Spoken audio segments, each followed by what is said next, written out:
জানো কিছুদিন থেকেই না খুব কেক খেতে ইচ্ছা করছিল, কিন্তু আমার আবার বাইরের কেক একদম খেতে ভালো লাগে না বাড়ির বানানো না হলে।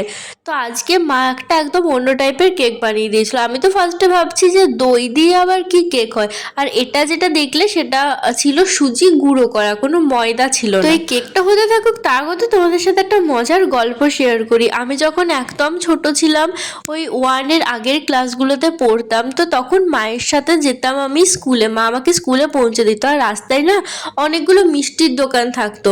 আর যত মিষ্টির দোকানে না তখন শীতকালে কেক পাওয়া যেত, সেই কেকগুলো দেখে তো আমি প্রতিদিন খেতে চাইতাম।